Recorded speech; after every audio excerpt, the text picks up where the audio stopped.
आज आपण खूप अगदी एक छान नाश्ता बनवणार आहोत, अगदी मुलं आवडीने खातील।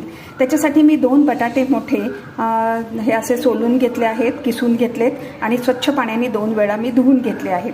त्याच्यानंतर एक छोटं गाजर मी धुवून किसून घेतलं आहे, एक छोटा कांदा किसून घेतला आहे। आता ह्याच्यामध्ये आपण थोडीशी कोथिंबीर घालूया, त्याच्यानंतर काळं मीठ घालूया, थोडीशी धने जिरे पावडर टाकली आहे, थोडीशी लाल मिरची पावडर घातली, थोडासा गरम मसाला घातलाय, चिली फ्लेक्स घातले आहेत चटपटापणा येण्यासाठी आणि आता मीठ घालूया थोडंसं।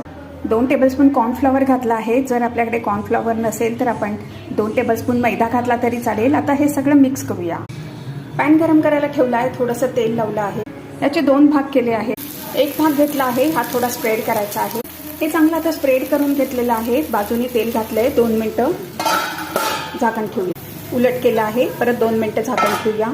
फ्लेम आपण लोच ठेवायची आहे। आता उलट पलट करून 2 मिनिटं आपण शेकून